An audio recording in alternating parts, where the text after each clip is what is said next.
Yeah. I lay on the scale, you gotta glow, you gotta glow. She had my attention, she gotta know. I'd like to welcome everyone to another episode of the Let's Get a Podcast. I'm your host Zeke, and in this episode, I have my friend Estabon to talk about international business, traveling, and family. I'd like to give a content warning for any strong language used in this episode, and hope you have a nice day and enjoy the show. Every episode, I like to first start off with what would your origin story be? What would my origin story be? Yes. Like based on the questionnaire, was it like in what form you mean, or like what would it be like? It could be like, would it be like a movie, or would it be like? Oh, okay, yeah. So I think my origin story would be a book, and the reason why I would pick a book is because I feel like I live my life very subjectively, and it's only my point of view and the way I experience life. But I feel like if I were to translate my whole life in a book, people will start, making their own judgments as to what my life truly is, and it'll help me better understand myself. So I think I would publish my life in a book. Autobiography, or have somebody else write it for you?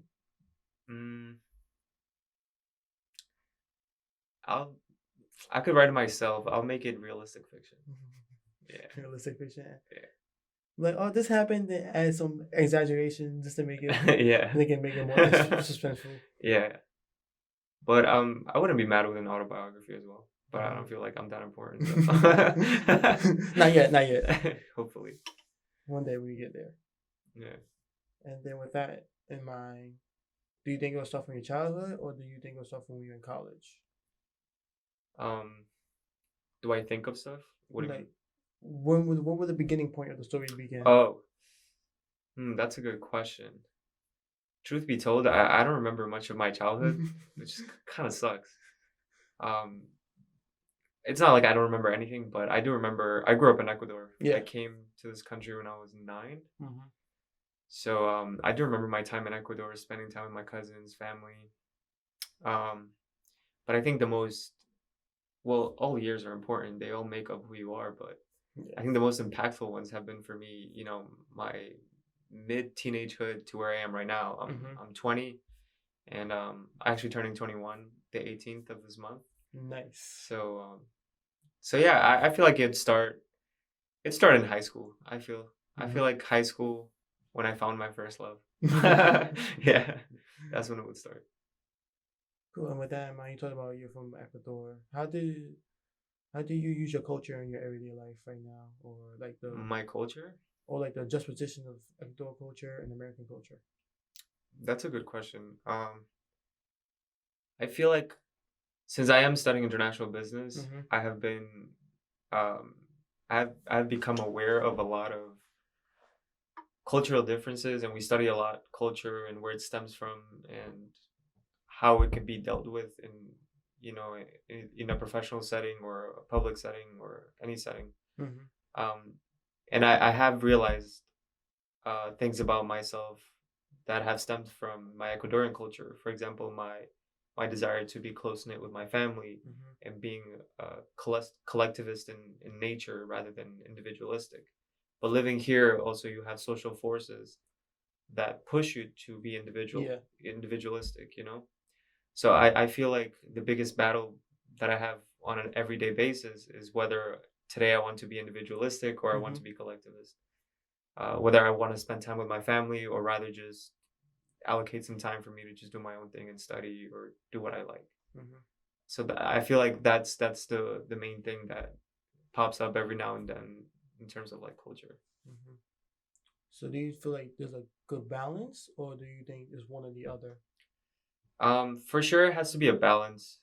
Since I am, I live here, I was practically raised here all of my, since 9 years old till right now I'm 20. Those are important years. So I feel like I do, like, individualism is ingrained in me, but at the same time, that family orientation just doesn't leave one like that, that was my childhood. That was how I grew up. But yeah, for sure, like I still need to find that balance. You know. Mm-hmm. Yeah. Do you ever feel like you have conflicts when you just like, I need to do for myself, but I don't want to leave my family behind? Yeah, for sure, 100%. But recently, I've been focusing a lot on family. Mm-hmm. I've been being there for my parents, you know, because at the same time, you got to realize that your parents are getting old too. You Mm-hmm. know, like you're growing up, and you think you're going through changes, but so are they. You know, Mm-hmm. they're growing up. They're going into their, I don't know, 40s, 50s, 60s. Like, yeah, we might think that they're grown up, they have their shit together, but in reality, they're stepping onto new ground just like us. You know, when we're turning, I don't know, 19, 20, 21. Um, so yeah, I have been spending more time with family. Mm-hmm. And then you mentioned you're studying international business. So Yeah. what drawn you to that, and what is international business? Those two questions. Okay. So, um, shit. I have the textbook definition. I should know this because I just read that textbook like 3 days ago or something. But I think international business is basically like in simplest terms, Mm-hmm. the exchange of goods and services across nations. That's literally international business. Um, and the reason why I chose international business was I actually remember the day I set on international business. I was sitting in my dad's car, and um, I was alone, and I started thinking about. I was still in high school. I started thinking about what I wanted to do, and I told myself, you know, I really like to travel. Mm-hmm. Um, I would love to have a job that allows me to travel. So I thought international business was like the only way to do that. So I went for it. But now being in the major, I feel Mm-hmm. like it's deeper than that. You know, it's deeper than just, oh yeah, let's travel, let's have fun, let's, you know, it's deeper than that. International business has allowed me to better become more culturally aware, um, how to navigate cultural settings and how to deal with people better. Um, so I do see international business something very important, very, very Mm-hmm. important. And now that, you know, everything, companies, if they're not growing, if they're not multinational companies, you know, the chances of them growing or ever establishing something solid is very low. Yeah. Like now companies are forced to go internationally. Mm-hmm. Yeah. And then with international business, what kind of jobs or do you see yourself doing Uh, with that major? a lot of international business majors tend to go either into like public relations, Mm-hmm. politics, um, economics, and then some of them focus on the trade compliance aspect. So you can have like trade compliance jobs, which is Mm-hmm. basically just making sure that companies that operate abroad are abiding by certain rules and regulations that, you know, trade has to go through. Um, a lot of other popular jobs include what else do they, like international banking, Mm-hmm. global markets, international investments. But that's more with like a focused Mm-hmm. track. So the thing about Baruch, an international business major, is that it lets you minor either in marketing or finance. So depending on what you want to specialize in, that you can use that to your advantage to get whatever job, you know. Um, but there's a lot, I get a lot of questions as to like, oh, you're international business, but how are you, um, you know, working in finance? Because right now I'm interning for Bank of America. Mm-hmm. Nice. So um, at the end of the day, like, yeah, major is important, Mm-hmm. and and and it does shape the way you think and the way you see the world, but it's not, it doesn't have the last say as to what type of job Mm-hmm. you're gonna get in the future, you know? Yeah. Like, who has the last say is yourself, and Mm-hmm. whatever work you put in, whatever knowledge you take in outside of school, and how you present yourself. Because you, that's all I get. That's all the questions I get. Like, how are you in international business, but you're in finance, and but yeah. And with that, do you feel like international business helping you interact with people doing your own finance internship, or is Mm, it more like you are aware of people differences? that's a good question. It's more of like I'm aware of people's differences. Mm-hmm. But I feel like in a job setting, um, everyone just is within one culture, you know, and that's Yeah. just the company's culture Mhm. and you know inevitably the culture we live in. So I think there isn't much differences there. Plus, I feel like all the people I work with have had either born here and grown up here or just Mhm. have been living here for a very long time. So I haven't had time to really use those you know those skills or I guess you could say. But they do come in handy when I like travel abroad. Mhm. Yeah. How many places have you traveled abroad to? How many places? Yeah. Uh damn, I don't know. All right, so I've been to Canada. I've been to the US. I've been to Mexico, Ecuador, China, France, the Netherlands, Spain, Belgium. I feel like I'm leaving like a. Oh, I really want to go to DR. I was gonna say DR. I think that's it. Yeah, Mhm. So what have been your favorite? my favorite. Yeah. Okay, within Europe, I'd say the Netherlands is like the most beautiful country. Um, it's very the people there are very straightforward. They're funny and they speak perfect English. I swear, like they speak perfectly and they understand every single joke, every single meme. It's like you never came out of the U.S. Um, on top of that, the food is amazing, and the Netherlands, like a lot of people don't know this, but it's made up. It's sort of like New York City. Like Mhm. when you go to a big city, well, not really a big city, but a you know a main city. Mhm. Um, you find a lot of cultures and you find foods from all over the world. So cuisine is just we have kind of like the same options as we do here in the US or in New York City. Um, and I'd say second, China. China Mhm. caught me by surprise. Uh, China's actually pretty. It's beautiful. It's huge. Um, you can rent bikes with your phone. Surprisingly, food is pretty good, despite what people say. I'm not picky, so um, but yeah. Oh, and if you go to China and like everyone loves to take pictures of you. Like if you look different, if you're not Asian, they think you're a celebrity or something. Everyone's like taking pictures of you all over wherever you walk. I heard about that. I heard like mixed reviews what people felt because I guess they felt like they was being an object. Yeah. I guess. I mean, I could see why people felt that because like they do ambush you and like they're Mhm. like all over you, but I personally I don't mind it. I have fun with it. He's like, yes, I am famous. Yeah, you start posing, you know, grab two chicks Like yes, like because I have never been abroad yet. yeah. So once I get more money, I'll start going traveling. Yeah, most of these travels like have been thankfully like because of Baruch. Hmm. Like I went to China because of Baruch, all paid. I went to Spain because of Baruch, kind of sort of all paid. But yeah, there's a lot of opportunities there to like travel as a young Hmm. student. You know, people understand that you know we're still getting our shit together. And do you feel that it's like an advantage to have like a second language? In the first episode, we talked about how like in the other countries they're learning English to like do business, but in Hmm. America over here we don't do anything like that. Right. Yeah, that's a good point.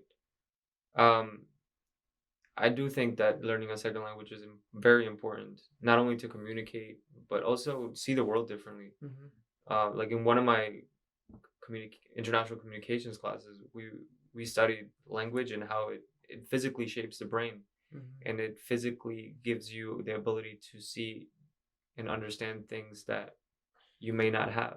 So if you speak two, three languages, you literally have perspective of three different worlds because with language and with you know whatever tongue comes a whole set of history, a whole set of customs, a whole set of cultures that belong to that language.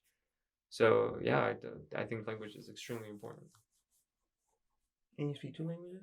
Yeah, I only speak two, Mm-hmm. but I do want to learn a third, perhaps even a fourth. But I began Baruch studying Chinese.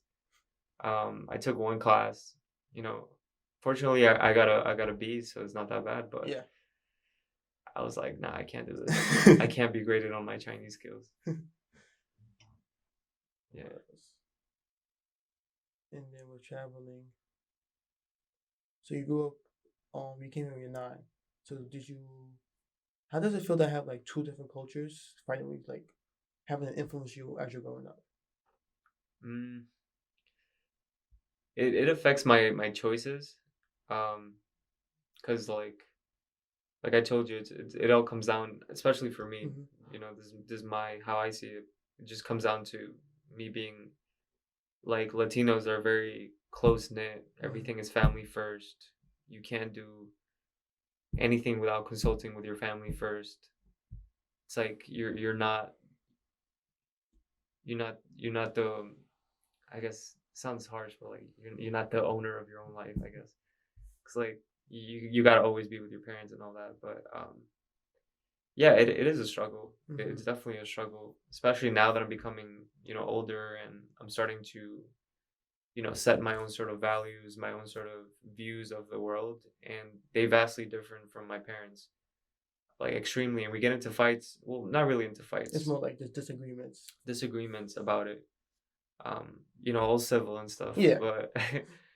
Um, but my parents, yeah, they definitely gave me a hard time. They definitely gave me a hard time in the way I think, or like the way I see the world. But it's all about making it work. Yeah. I also make them understand, like, hey, I'm growing up to I'm starting to become my own person. Like, you gotta understand that at some point I just gotta I gotta be myself. But we're getting there. Yeah, I think that's a generational thing with everybody. Me and my mom, we also have like differences. Yeah. Because I'm like more like we just like how we interact with people is just like different. I'm more open and extroverted. She's more introverted and more to herself. And then we have disagreement on how we see life and like what's the meaning of life. Right. Are you religious? Are your parents religious? Nah, like the way I describe it is like it's Christian based, but we're not Christians.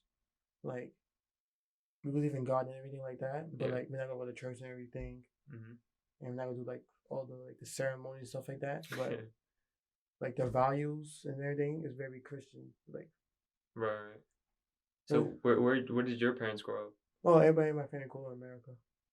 Oh, so you're second generation? No, like from like slavery and on. Wow. Yeah. Okay, so you're American. Yeah. So you have no culture battles. No, like in your family. Like no outside America, no. Right. Because my grandmother came here when she was 3 from South Carolina to New York. That's like the only migration I had. Wow. I mean, so how does that feel? Like having grown up with like only one culture, like you only know one.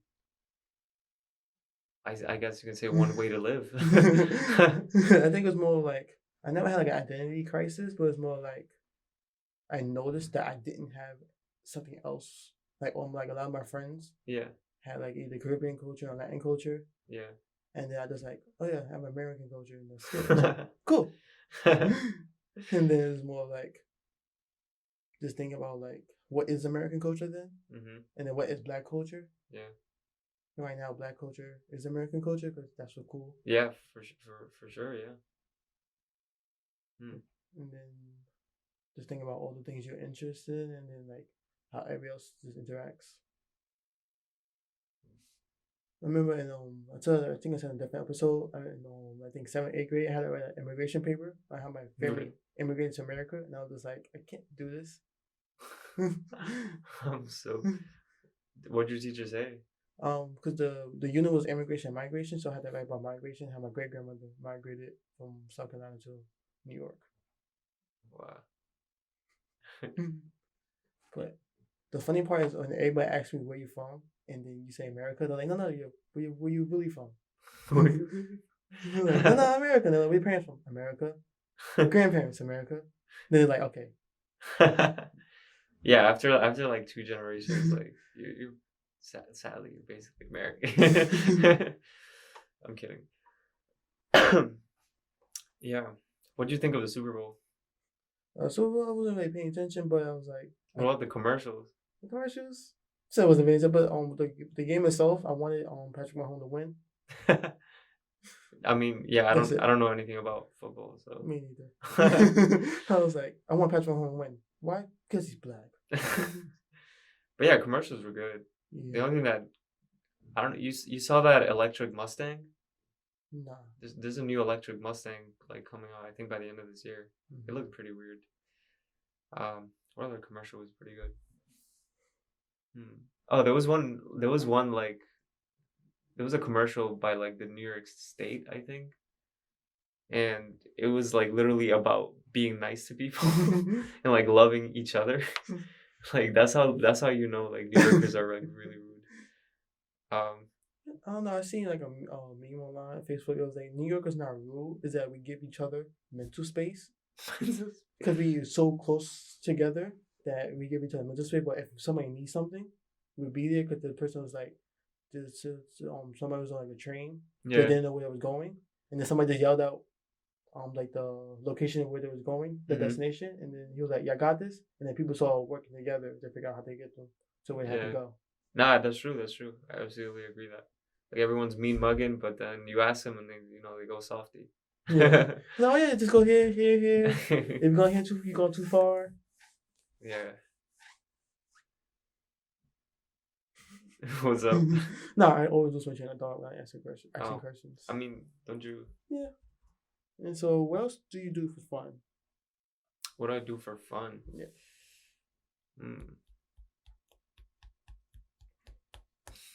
Okay. I like to run. Mm-hmm. That's like one of my hobbies. So yeah, running is very important for me because I eat a lot.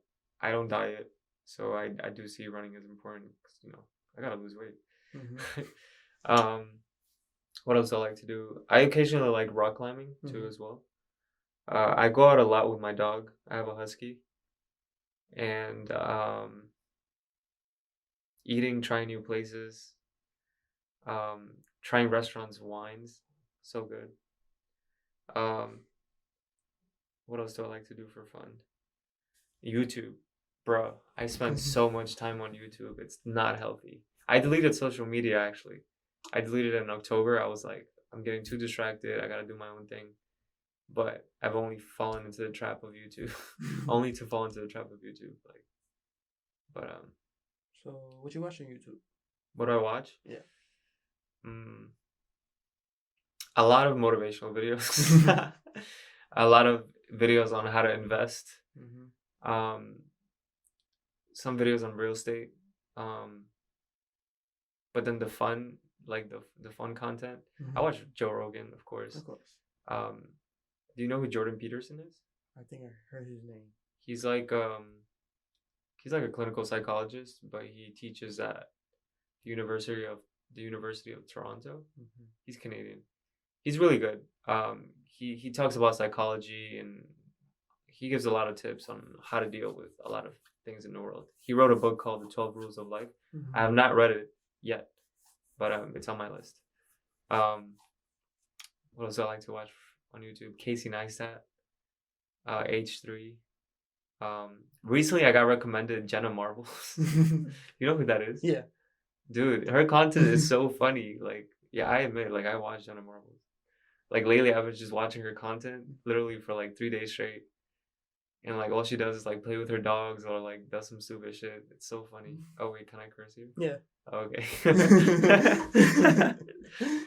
All right, yeah. So, yeah, that's basically my YouTube. Mm-hmm. So, I'm going to focus on the business first and then we'll focus on the fun stuff. Yeah. Okay, so with Hong Kong, like finance and numbers interest you? Interest me? Well, I think it has to interest me. Like I'm studying business, so I kind of like just force myself to just watch videos or read as much as I can. Like everyone else, you started business school with the desire to do business, this and that, but you're coming in at what 18, 17, like not really knowing what you're getting yourself into. So I think it's very important to start getting used to that environment because a lot of kids step into Baruch or any other business school and they literally don't know anything, but they don't do anything outside to like work and understand finance or business from another perspective besides school. So I think it's just I've forced myself to start watching videos on investing and um, all this motivational stuff. I watch news a lot, like the Wall Street Journal on YouTube, The Economist. But those are all things that I don't do. Well, I'm starting to like it, so I kind of do it for pleasure now. But at the beginning, I hated it. You know, no one wants to be learning on their commute to work, or no one wants to be learning while they're watching YouTube on their bed. You know, but it's like I force myself to do it so I can get used to the lingo, to be more aware, also to hold better conversations when I'm at work. Um, you know, you just don't want to be caught lacking or off guard. You know, like you get hit with the question and all of a sudden you don't know it because you didn't learn it in school. But you know, there's a lot of ways to learn now. For me, business, not as much. Not as much. Give me creative side of business. I got you. Right. Not. Yeah. I feel like we all have our passions. Yeah. Although I've had a creative, you know, like personality and sense of being since I was a child. Like I began playing the piano. I also used to sing a little bit. I was in my school chorus, like in elementary and middle school. But yeah, sadly, those things kind of like died down with age, and I just began to like focus on this more. But I don't wanna let my creative side die. You know, I do wanna once I finish college and start working and start stabilizing my life. I do want to start developing either some skills. I don't know, like playing guitar or something would be pretty nice. Yeah. Just being a bar player. Where they have a guitar? Yeah, I mean, being a guitar player or some creative outlet or a writer, you have to let your creativity flow. Start writing my autobiography here on this day. Yeah. Like you just don't want to let your creativity die. Like if you have it, work on it. You know, it's like learning creativity. Like everything is like a muscle, you know. Like if you don't hit the gym, your muscles don't grow. So is your creativity. Like if you don't start putting in the work with whatever you do, like like starting a podcast, like you did. Yeah. You lose that muscle. You know, like it becomes useless. I just had an idea. There's another podcast you should check out called Earn Your Leisure. It's a business podcast with these two guys. One's a financial advisor, and the other one's like a teacher. And some episodes of them talk about different stories in like the industry, like sports industry, about like how people make money and stuff like that, and like the story behind different business deals. And then they also have guests that come on and talk about real estate, investing. Oh shit, nice. And, yeah, let me write it down. Yeah. And like different like how to own a restaurant, how to start your own business. Yeah, surprisingly, I don't listen to much podcasts. Kind of like to read more, but it's weird. On your leisure. Nah, the reason why I like to read more is because I could listen to music while I read. I cannot listen to music while I listen to a podcast. But yeah, they're good. So someone like you who's into business, and they also have different like big workshops they have, like where they go into like a city and they have people like their guests come back on and they talk to the people, have a networking event, have a live podcast. Nice. Because the one in DC, the people who went got a free ticket to the Washington Wizard game that same night, so it was good. Oh, nice. They be coming to New York or? I'm not paying attention to what the tour is right now, but like eventually. Okay, yeah. Everyone makes it to New York. But they live in New York, so. Oh, okay. Yeah. Nice. But again, so like, with me with reading, I don't know. I better at visual and like listening. Yeah. That's what I remember more. Reading, I just remember elementary hating it. Yeah, no, I hated it too. I mean, I came, like I told you, when I was 9. You know, remember in elementary school you had like the reading levels and the stickers. I was like the lowest one. I think it was like a yellow fucking letter. I think it was letter E or something. It was bad, and I hated reading. Yeah, hated it. It was not only probably like 2 years ago when I really like started actually enjoying it. Yeah. And saying this a little bit longer, we talk about like some people not taking the time to learn things outside of school. Do you think it's up to the person, or do you think we should change the school system? Hmm. That's a good question. Um, although the school system in America does need a lot of reform, Mm-hmm. at the end of the day, you can't force anyone to learn. You know, like no matter how good the education is, Mm-hmm. you just cannot force anyone to learn. So I do think that outside education does have to stem from the person, um, but it all comes down to just discipline. You know, like Mm-hmm. how disciplined are you to, you know, instead of going out with your friends, you know, stay home and like read a book or do your homework. You know, or like how disciplined are you to instead of I don't know sleeping in like an hour more to get up and I don't know attend a workshop in school. You know. Um, But back to the education system, the problem with the education system is that you know it's here in America, it's public, it's free, so people don't really value it Mm-hmm. and don't see the value in it, as opposed to other countries that pay top dollar since you know elementary school to high school to attain that education. So I think that's like one of the biggest problems here. Well, problems and advantages, but it more seems to be a problem because you know kids don't value education. But I do think that there should be an emphasis in the education system since like little to to instill that desire in kids to want to learn, and also there should be a shift in the education system that should not label kids as right or wrong, but rather you know learn from your mistakes Mm-hmm. type of situation. Um, like implementing grading systems or first, second, third place, like all that, um, is just it's not valuable in the long run, you know, Mm-hmm.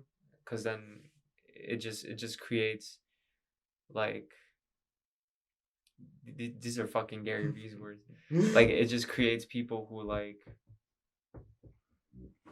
um who just are not comfortable with like losing, you know, and like whenever they get hit with a failure, they just fall, you know. But I feel like kids should be made to be more resilient Mm-hmm. for sure. Yeah.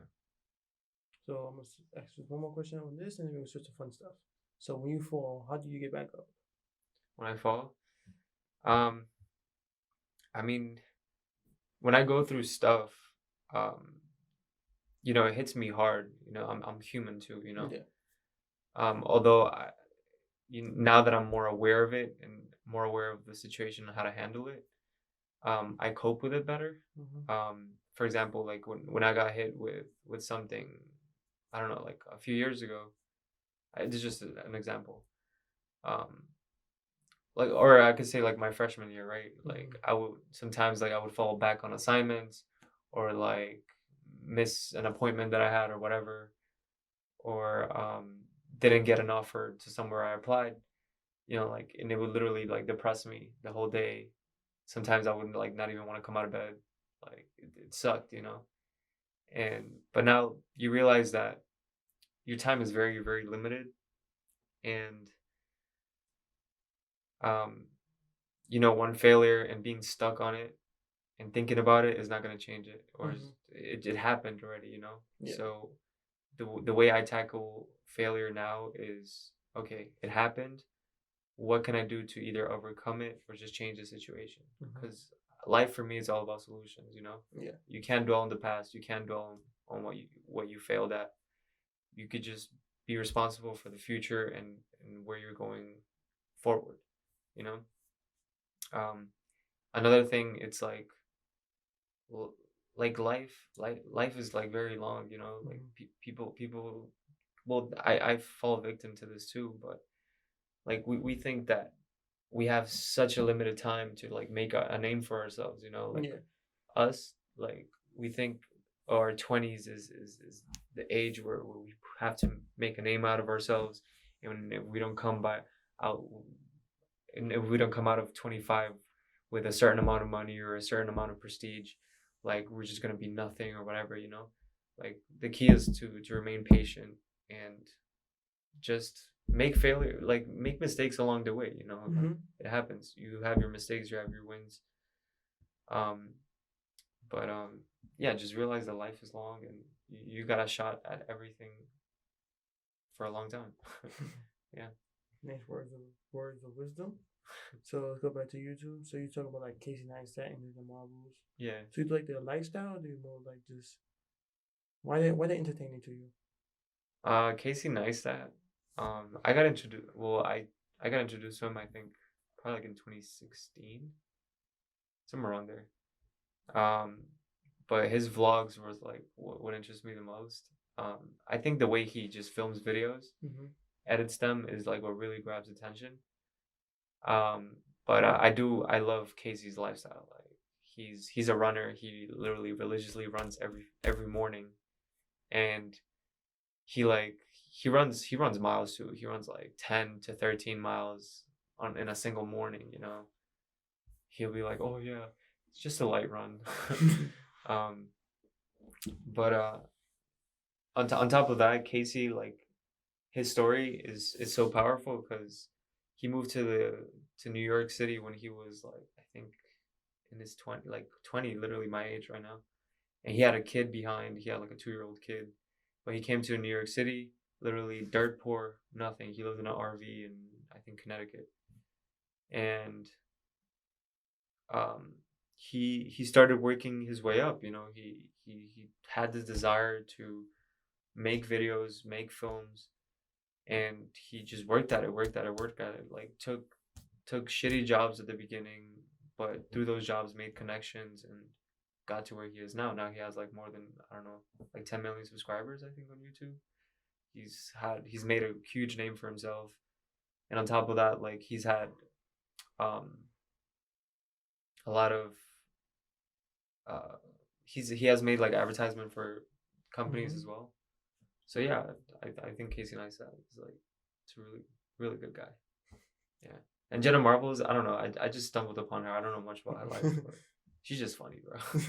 She's just super funny. And then talk about running.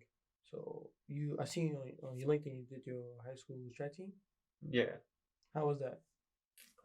I did track for like a year, and then I did wrestling. No, I did wrestling first, then track. But I started doing track my senior year, so I couldn't continue. Yeah. But track in high school, it was okay. I realized that I'm more of like, I like to do my own thing when I run. So I could tell you more about my experience in running. I've been running since 2014, which I was like 15 years old. And then ever since then, like, sorry, I'm getting a call. Like, every now and then, like, well, now I set a goal for myself that I want to run at least once a week. So I've been doing that, and whenever I run for like either 5 to 8 miles. My goal one day is to run a marathon. I mean, multiple marathons. I do want to, but it's something that I see long term. Like, I really want to keep this up. What goes to your mind when you're running? When I'm running? Yeah.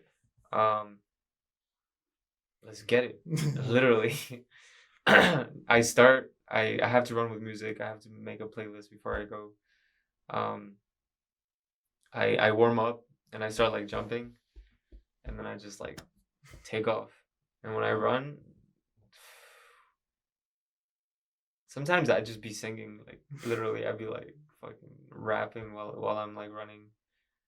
Or sometimes I just literally don't think about anything but like my breath, because you have to breathe like in a very strategic way in order to like not get tired, like not get winded, or like sometimes you get pains on your rib when you run.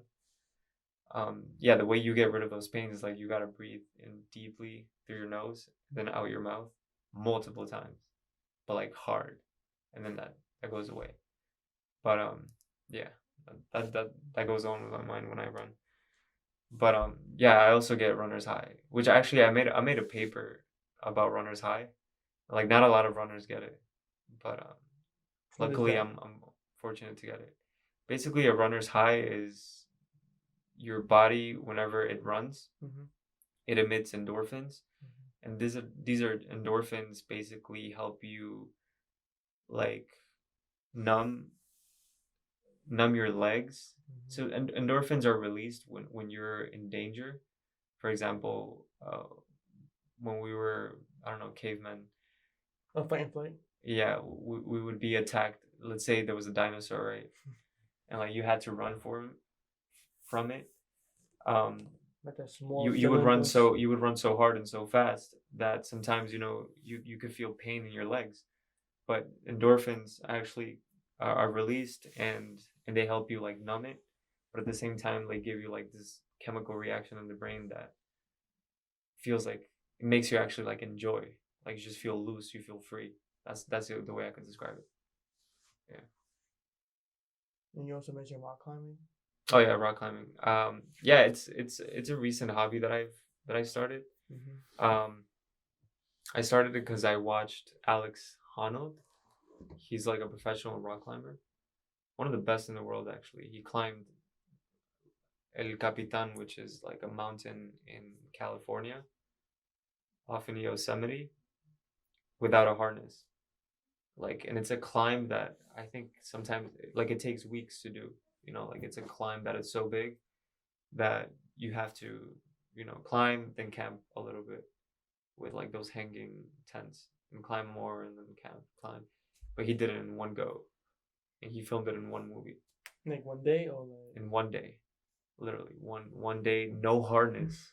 Like so, if he fell, that was it. Yeah, like that shit is powerful. It took him, I think it was like a lot of years to train. I know it's more than 5. It was insane. Um, yeah, that inspired me to like be in rock climbing. But I do it indoor with like the harness, safety gear. Of course, bro. People did watch me. I haven't been fortunate enough to rock climb outside, but I do want to start doing it like sometime soon. Yeah. So you think it was more like a challenge? It's more like just like another version of problem solving, or is it more like you just having fun? No, it's definitely another challenge for sure. I like to have things to work on in my life. So with running, I have like personal records for myself, and with rock climbing, I want to start establishing those. Like when you go to rock climbing inside a gym, there's different colors, different routes that you can take. Some of them are harder, some of them are easier. So that's how you measure like your progress. But yeah, rock climbing definitely teaches you a lot about,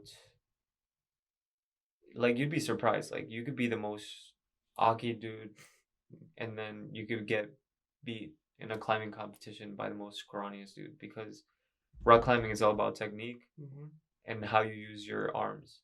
Like you can't put too much pressure on your shoulders, on your arms. Like whenever you're in a hold and like you're not climbing, like you should always have your arms straight, so then you'll get tired. It's all those little techniques that you need to start implementing. Yeah. I remember my sophomore year, Brook had the wall climbing walls. They did? In the plaza, yeah, for like convocation. Oh. I almost made it to the top, but then I got stuck because I got confused. Were they tall? Yeah. That was like your convocation, right? No, it was my sophomore year because I was mentoring that year. Oh. Is that when I was a freshman? Yeah, younger than me. How many years are you younger than me? I'm 20. What time you came in here? I think 2017. I came in 2015. Yeah, 2 years. Yeah, that was my convocation. It was? Yeah, but I didn't go. But yeah, they had a rock climbing wall. And I was like, almost made top. And I was like, I got stuck. I was like, you know what? I'm coming down. Yeah. I mean, you should definitely go. It's fun. It's a good way to bond. A good date idea too. Shorty likes to call him. And then I want to do another escape the room. What's up? Escape the room. I want to do another one of those. Oh, escape the room. I've never done those. Never in my life. I'm claustrophobic, so I don't know. I don't know if it's a good idea. Not like a closet, like the one we went to. It was a sci-fi one. Oh. So we had different solve problems. I almost fell because a robot came. A robot? They had like a remote control robot. Okay. And then it scared me, and then I jumped back and almost like fell over on one of the things. We won like half an hour to spare, I think, or 6 minutes to spare, one of those two. Half an hour or 6. That's a lot. I don't remember. It's a lot of difference. That was like 3 years ago. Oh, okay. Yeah, I definitely have to go to one of those. Yeah. No, do a little bit longer and then we'll be done. Yeah, for sure, man.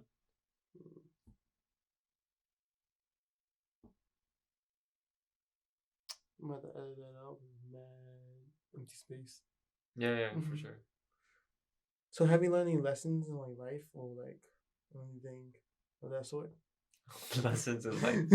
What lessons have you learned in life?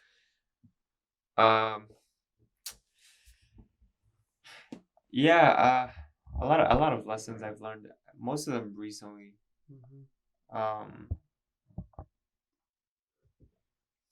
Like one of the biggest things that is always on my mind is it's actually kind of becoming a problem too, but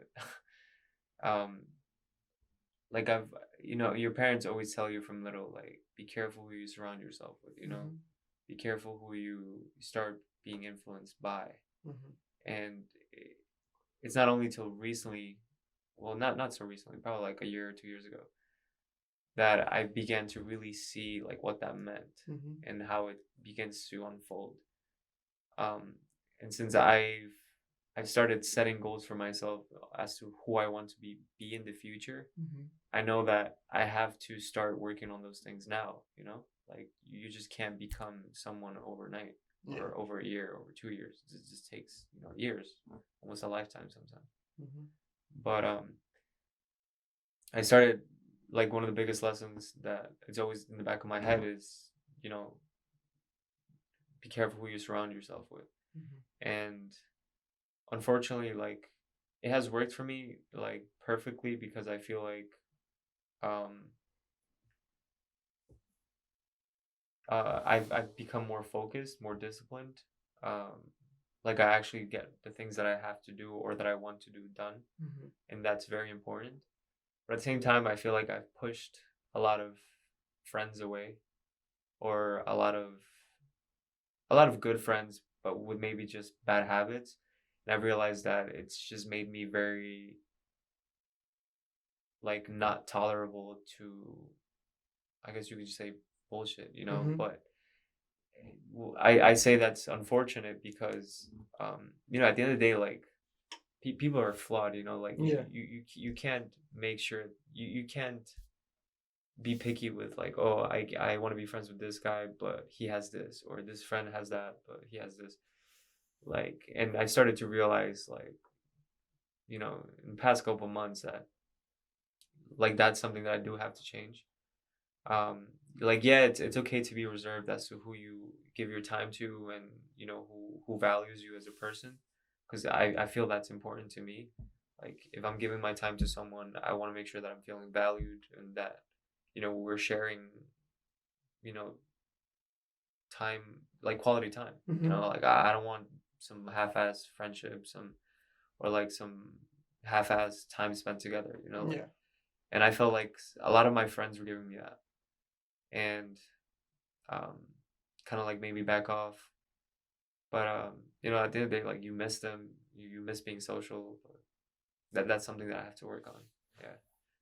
I guess my last question would be, what would advice you give to your younger self? My younger self? Yeah. I mean, I am young. Even younger. I don't know. Because even though I'm like 22 right now, I still see the changes of myself. Even though, like, I say I'm the same person, I still see like an evolution. Right, for sure. My younger self, I would say,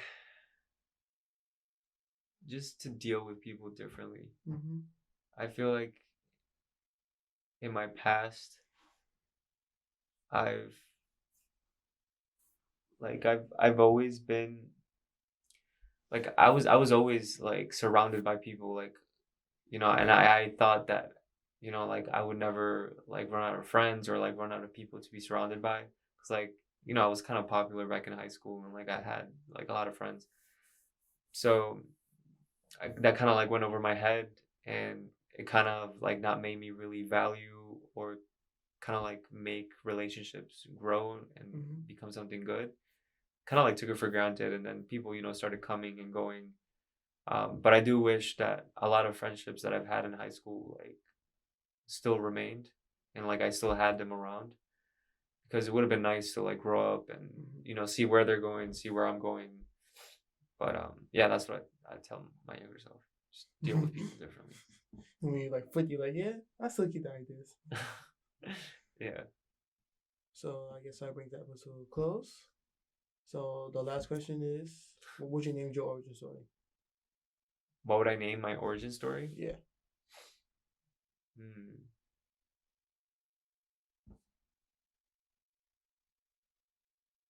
That's a good question.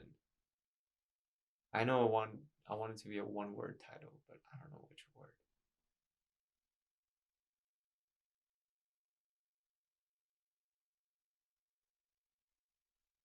It could be called Becoming. Becoming? Yeah. It could change. You're 20. It could change anytime soon. He said I don't like it. Oh, man. I'd like to thank you for your time. Thank you for having me. No problem. Anytime. And you have no promotions, no plugs? No promotions, bro. Unfortunately, I don't make music. I don't do art. Yeah, follow me on LinkedIn. No, I'm kidding. Connect with me on LinkedIn. All right, bro. All right, have a nice day. See ya. That brings another episode of the Let's Get Podcast to a close. Again, I want to thank Estabon for coming on the show.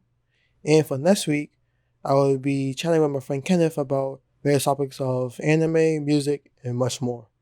Hope you continue to have a nice day, and I hope to see you there.